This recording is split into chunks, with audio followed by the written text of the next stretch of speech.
नमस्कार दोस्तों, स्वागत है आप सबका हमारे YouTube चैनल साहू सर्विसेज में। आप लोग कैसे हैं? आशा करते हैं कि आप लोग ठीक ही होंगे। तो दोस्तों, आज हम नए टॉपिक पे वीडियो लाए हैं, कुछ सीखते हैं। इननेट वाल्व, ये जो वॉशिंग मशीन में पानी की मोटर लगी रहती है, आज हम इसके बारे में सीखेंगे कि ये कैसे वर्क करता है और इसके क्या प्रकार होते हैं, कितने सारे प्रकार होते हैं और इसको कैसा चेक करते हैं कभी ये ख़राब हो जाए और अपने को क्या एरर आता है तो कैसे समझ में आ जाएगा कि ये मेरा क्या प्रॉब्लम है इसमें मशीन में। तो आपको पता है कि मशीन में जब कोई प्रॉब्लम आता है तो उसका एक एरर कोड बनाया जाता है। तो ये सभी मशीनों का एरर कोड होता है अपना अलग अलग। किसी का E1 रहता है, किसी का IE रहता है। इस तरीके से वो अपने मशीनों को कोड वर्क दिए रहते हैं। तो आज हम सीखेंगे कि इननेट वाल्व, जो पानी लेने की जो मोटर होती है, जैसे हमारे जो नल से पानी आता है तो एक हिस्सा ये पाइप रहता है जो ये नल में डायरेक्ट कनेक्ट हो जाता है और दूसरा हिस्सा होता है जो मशीन में लगाते हैं। तो मशीन में ये हिस्सा लगता है। तो जो ये इननेट वाल्व रहता है ये वॉशिंग मशीन में ऑलरेडी फिट रहता है। तो इसको इस तरीके से यहाँ पे मशीन में लगा रहता है, तो इसको ऐसा घुमा के हमको टाइट करना रहता है, तो ये नल का कनेक्शन हो जाता है। अब कभी कभी क्या होता है प्रॉब्लम, कुछ मशीन जो डिस्प्ले वाली होते हैं उनमें तो IE का एरर आ जाता है। IE का एरर इननेट वाल्व का होता है। तो उस कंडीशन में तो आपको पता ही हो जाता है कि इसमें हमें मोटर की प्रॉब्लम की हो सकता है। तो हम नल को ऐसा खोलते हैं। पहले सबसे पहले अगर IE का एरर आता है तो इसको अलग कर लीजिए और फिर यहाँ पे देखिए एक इस टाइप से जो आपका फ़िल्टर रहता है, यहाँ पे ये देखिए ये फ़िल्टर है। तो ये फ़िल्टर जो लगा रहता है इस प्रकार से यहाँ पे लगा रहता है। तो इस फ़िल्टर में जब वो कुछ समय बाद वॉशिंग मशीन यूज़ करते करते साल, 6 महीना, 2 साल में इसको यूज़ करते करते तो यहाँ पे पूरा पानी का जो टंकी का कचरा होता है पानी के साथ साथ आता है और यहाँ पे जमा हो जाता है। जब इस प्रकार यहाँ जमा हो जाता है तो ये ब्लॉक मार देता है। तो एक कंडीशन तो ये हो जाता है कि ये चोक कर देता है तो पानी आगे पास नहीं होता है। तब इस कंडीशन में आपका वो एरर आएगा। या फिर कभी कभी ये जो मैग्नेटिक सिस्टम लगा रहता है इस मोटर में, अगर ये जल जाता है तो इसमें एरर आता है। और दूसरी एक चीज़ होती है कि यहाँ कचरा आने की वजह से तो पानी का फ्लो कम हो जाता है। तो उस कंडीशन में क्या होता है कि आपका मशीन टाइम पे वर्क कंप्लीट नहीं करेगा, प्रोग्राम कंप्लीट नहीं करेगा। तो उस कंडीशन में ऐसा हो जाता है कि आपने 30 मिनट का टाइम लगाया है लेकिन वो कंप्लीट होते होते 1 घंटे का टाइम ले लिया, 50 मिनट ले लेगा। क्योंकि जब जब वो पानी को ड्रेन आउट करेगा उस कंडीशन में उसको पानी कम मिलेगा। पानी लेते टाइम कम, फोर्स कम होने की वजह से वो टाइम ज़्यादा ले ला तो टाइम डिले हो जाता है। तो इसका ये नुकसान हो जाता है कि आपका 30 मिनट का प्रोग्राम 45 मिनट, 50 मिनट, 60 मिनट ऐसे डिले हो जाएगा और कंप्लीट होते होते आपका मशीन भी बंद पड़ जाएगी। कुछ ना कुछ ऐसा एरर आ जाएगा कि मशीन रुक जाएगी, क्योंकि उतने टाइम में कंप्लीट होगा नहीं उसका प्रोग्राम, और जब कंप्लीट नहीं होगा तो प्रॉब्लम हो जाएगा। तो इसके लिए आपको ये चीज़ें जाते बराबर ही चेक करना रहेगा कि पानी का फ्लो कितना है, पानी का प्रेशर कम आ रहा है या पानी का नल में फोर्स कम आ रहा है या फिर यहाँ पे सप्लाई का इशू है। अगर पानी तो बिल्कुल नहीं आ रहा है, नल के फोर्स में पानी आ रहा है फोर्स से, तो आपको इस वाले जो टर्मिनल रहेगा PCB का, इस वाले 2 टर्मिनल पे वहाँ पे सप्लाई चेक करना रहेगा। 220 वोल्ट आ रहे हैं प्लस में तो सप्लाई आ रहा है, तो 100% इसका फॉल्ट है। नल में पानी भी आ रहा है और यहाँ से पानी आउट नहीं कर रहा है, सप्लाई भी आ रहा है, तो 100% आपका ये इननेट वाल्व ख़राब रहेगा। इसको आप देखेंगे तो यहाँ पे लिखा रहेगा, ये देखिए 220 से 240 वोल्ट एसी में।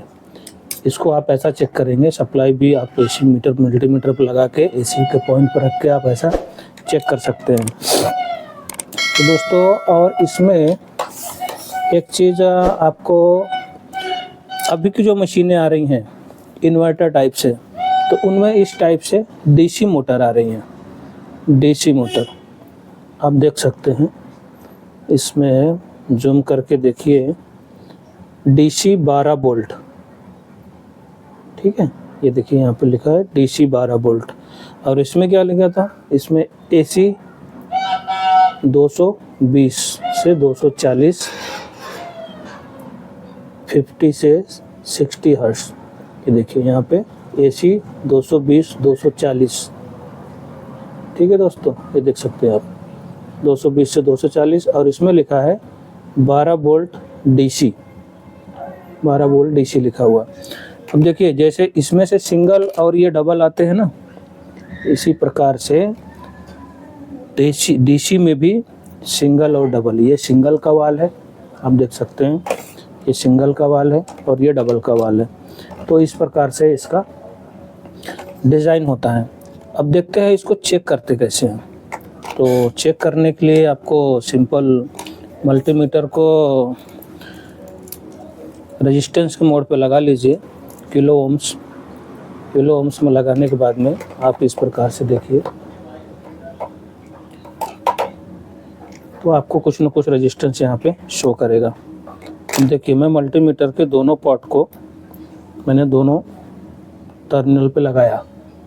अब आप देख सकते हैं यहाँ पे कितना वैल्यू दिखा रहा है, ये 4.85, 4.70, 4.7075, 4.90 इस टाइप पे दिखाता है। मैक्सिमम 5 किलो ओम्स तक इसका रेजिस्टेंस वैल्यू रहता है। तो ये अलग अलग मॉडल में अलग अलग हिसाब से इसकी रहती है। थोड़ी बहुत वायरिंग का इशू रहता है तो 4.5 से 5 के बीच में रहता है ये। इसको इस तरीके से चेक किया जाता है, तो ये ओके माना जाता है। अब देखिए, ये डबल वाला वाल है, डबल वाला वाल है, तो इसको हम चेक करते हैं। तो इसमें देखिए एक 4.68 दिख रहा है आपको, 4.68। और इस वाले वाल पे हमें कोई भी वैल्यू नहीं दिखा रहा है, आप देख सकते हैं। इस पर मैंने लगाया दोनों टर्मिनलों के दोनों पॉइंटों पे, आप देख सकते हैं इसमें कोई भी वैल्यू नहीं दिखा रहा है। तो ये तो ख़राब है, ये डबल वाला है तो एक ख़राब है एक सही है, ठीक है, इसमें कोई राय नहीं है। अभी इसमें 4.68 दिखा रहा था और हम इसमें जब चेक कर रहे थे सिंगल वाले में, तो यहाँ पे हमें दिखा रहा था 4.85, देख सकते हैं आप 4.85। तो इस तरीके से इसका वैल्यू रहता है। तो चेक करने का सबसे आसान तरीका ये है, आप इस तरीके से भी चेक कर सकते हैं। अब देख लेते हैं हम कि जो डीसी वाले हैं इनमें क्या वैल्यू दिखाता है, क्योंकि कॉइल तो यहाँ भी लगी हुई है, कॉइल लगी हुई है तो इसको भी उसी प्रकार से रेजिस्टेंस दिखाना चाहिए। तो अब हम इसके दोनों टर्मिनलों पे दोनों पॉइंट लगाए मीटर का, तो यहाँ पे हमें 0.032 इस टाइप से दिखा रहा है, ये सिंगल वाले पे। तो हम डबल वाला चेक कर लेते हैं। ये डीसी वाले हैं तो डीसी वाले का रेजिस्टेंस कम दिखा रहा है 0.3, और ये रेड वाले पे देख लेते हैं 0.223 इसी प्रकार से दिखा रहा है। अब आप कंफ्यूज ये हो रहे होंगे, आप सोच रहे होंगे कि ये सिंगल और डबल पानी लेने का काम है, तो सिंगल या डबल का क्या मतलब है। सिंगल से पानी ले सकता, लेगा तो एक ही टाइम एक ही नल से पानी लेगा। तो सिंगल और डबल इसलिए लगाया जाता है कि कोई कोई मशीन में सिर्फ पानी इंसर्ट कराया जाता है लेवल मेंटेन करने के लिए, और कुछ मशीनें ऐसी होती हैं जैसे फ्रंट लोड हो गया, टॉप लोड हो गया, तो इनमें एक प्री वॉश का ऑप्शन रहता है। तो ये प्री वॉश जो होता है, पहले तो आपने अगर डिटर्जेंट बॉक्स में आपने डिटर्जेंट डाल दिया, डिटर्जेंट डाला, तो उस कंडीशन में क्या होगा कि मशीन पहले सिर्फ पानी लेगी, पानी लेके कपड़े को अच्छे से, जैसे बच्चों के गंदे कपड़े रहते बाथरूम वगैरह ज़्यादा करते हैं, तो वहाँ पे प्री वॉश का यूज होता है। उस प्रोग्राम में प्री वॉश बेबी केयर रहता है, तो एग्जांपल के लिए आप बेबी केयर प्रोग्राम सेलेक्ट करेंगे तो उस टाइम में क्या होगा कि मशीन पहले एक बार में प्री वॉश करेगी। उस टाइम में जब प्री वॉश करेगी तो आपका जो निरमा रहेगा वो टप टप में जो डिटर्जेंट बॉक्स रहेगा उसमें खाने बने रहते हैं वो ऐसा ही पड़ा रहेगा। तो एक प्री वॉश का जो नल रहता है वो नल स्टार्ट होगा, इनमें से जिस पे सप्लाई जाएगा वो प्री वॉश के लिए उस पे सप्लाई जाएगा तो पानी इंसर्ट करेगा और पानी के साथ ही पहले कपड़े को धोएगा प्री वॉश में, उसको कंप्लीट करेगा। एक 10-15 मिनट बाद में फिर से वो रुकेगा मशीन और फिर से पूरा पानी बाहर निकाल के देन वो नॉर्मल वॉश करता है। तो इस प्रकार से इसका यूज होता है। कभी इस तरीके से यूज कराया जाता है इस नल से, कभी इस नल से, इस प्रकार से इनका यूज होता है। तो ये पीसीबी से कमांड आता है, जिस पे सप्लाई जाता है वो ऑपरेट करता है, जिसको सप्लाई नहीं जाता वो रुका रहता है। इस प्रकार से इनका वर्क रहता है। कभी कभी बड़ा प्रोग्राम रहता है तो इनको दोनों तरीके से वर्क कराया जाता है, कुछ देर यहाँ से पानी लेता है, कुछ देर यहाँ से पानी लेता है। इस प्रकार से इसका वर्क रहता है। अब हम देख लेते हैं कि इसको हम लोग आप कैसे चेक करेंगे। जब अगर अब ये 2 पॉइंट यहाँ पे दिया तो पानी कैसा निकल रहा है, और 2 पॉइंट अगर सप्लाई नहीं आया तो पानी क्यों नहीं आगे बढ़ता है। तो देखिए यहाँ से पानी अंदर आता है, यहाँ से नल का पानी यहाँ से अंदर होता है, इस तरीके से लगा रहता है।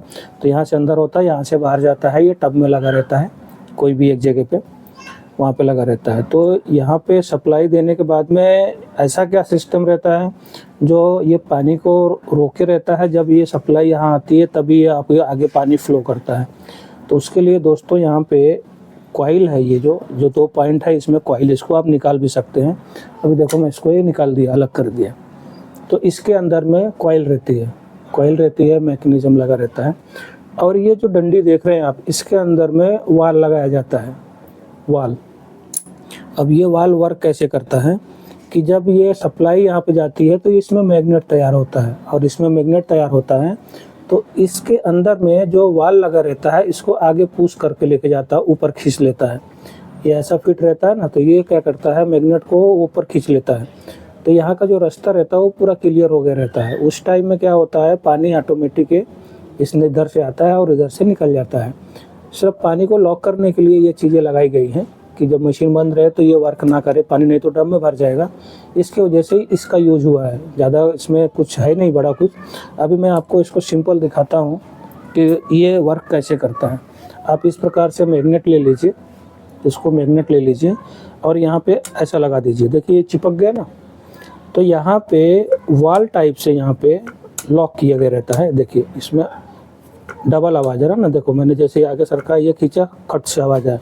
तो ये वाल को अंदर जो वाल लगा हुआ है इसको अपन ऐसा बाहर कर सकते हैं। अगर आप अभी यहाँ नल लगाएंगे और इधर से पानी नहीं निकलेगा अभी, लेकिन जैसे ही आपने यहाँ मैग्नेट लगा के इसको ऊपर स्लाइड किया, इस तरीके से अगर स्लाइड करेंगे तो ये वाल जो अंदर लॉक है ये ऊपर उठ जाएगा, तो पानी आकर रास्ता क्लियर हो जाएगा, तो पानी इधर से उधर जा सकता है। अब चूंकि ये मशीन में लगाया जाता है, प्रोग्रामिंग के साथ पीसीबी से कनेक्ट रहता है, तो उस कंडीशन में जब यहाँ पे इसमें सप्लाई आता है दोनों पॉइंटों पे 220, तब ये मैग्नेट बनाता है। तो अंदर जो कॉइल लगी रहती है इसको क्या करता है, ये ऊपर खींच लेता है। जब ऊपर खींच लेता है तो इस प्रकार से इसका रास्ता क्लियर हो जाता है, पानी आगे निकल जाता है, तो अपना वर्क शुरू हो जाता है। इस तरीके से इसका वर्क होता है। देखो मैं यहाँ से जितना भी इसको ऐसा प्रेस करके ऊपर लेके जाऊँगा, ये वाल ऊपर आएगा। देखिए ठीक है दोस्तों, इस प्रकार से ये वर्क करता है। तो दोस्तों देखा हमने आपको इस पे सप्लाई लगाया है, दोनों टर्मिनलों पे 2 पॉइंट लगा दिए हमने एसी के। अब हम इसको क्या करते हैं, सप्लाई देंगे 220 वोल्ट हम देंगे, यहाँ पे 220 वोल्ट हम देंगे और देखेंगे कि ये कैसा वर्क करता है। तो आप इस प्रकार से इसकी आवाज़ सुन सकते हैं। ये देखिए गुनगुनाहट की आवाज़ आ रही है, बंद कर दिया, बंद हो गया। अब देखिए गुनगुनाहट और वाइब्रेशन आ रहा है। तो ये बहुत ज़्यादा साउंड नहीं करता, वो हल्का सा वाइब्रेट करता है। तो आप इसको इस प्रकार से भी हाथ को ऐसा हाथ लगा के भी वाइब्रेशन इसका महसूस कर सकते हैं, फील कर सकते हैं। तो इस प्रकार से अगर ये वर्क करता है तो आप मान के चलते हैं कि मोटर का ओके है फिर आपका यहाँ पे कचरा वगैरह आ गया है या फिर नल का पानी का फोर्स कम हो गया है, आप ऐसा भी फील कर सकते हैं। बाकी तो अगर आपको वाइब्रेशन आ रहा है, देखिए वीडियो में आपको आवाज़ सुनाई दे रहा है तो आप सुन सकते हैं। अभी ये मैंने बंद किया, ये बंद कर दिया और ये चालू कर दिया। तो इस प्रकार से वो मेरे ख्याल से काफ़ी लंबी हो जाएगी। है तो मशीन का ये बहुत छोटा पार्ट, लेकिन इसका वर्क बहुत बड़ा है, क्योंकि जब तक ये मशीन को पानी नहीं देगा मशीन आपकी ऑपरेट नहीं करेगी। तो दिखने में तो ये एक छोटा सा पार्ट है, लेकिन इसका काम बहुत है, क्योंकि जब जब इसको मशीन में वाश रेंज स्पिन, तो वाश में 2-3 बार आपका वाश करता है तो पानी आउट करता है, उस तरह से ये बार बार इसको पानी लेने के लिए ऑपरेट किया जाता है। तो ये चीज़ें आप बार बार बकेट से नहीं डाल सकते हैं, तो इसके वजह से ज़्यादा कुछ आप इसके वर्क बहुत बड़ा है, पार्ट भले छोटा है ये। तो ये एक सिस्टम को कंप्लीट करने के लिए ये चीज़ें का यूज होता है। तो ये रही दोस्तों हमारी आज की छोटी सी वीडियो इननेट वाल्व के बारे में। तो आप हमारे चैनल पे अगर नए हैं तो चैनल को सब्सक्राइब करें, वीडियो पसंद आता है तो लाइक करें, आपके लाइक से हमें मोटिवेट मिलता है, मैं मोटिवेट होता हूँ। तो आप अगले कोई एजुकेशनल वीडियो में। जय हिंद, वंदे मातरम।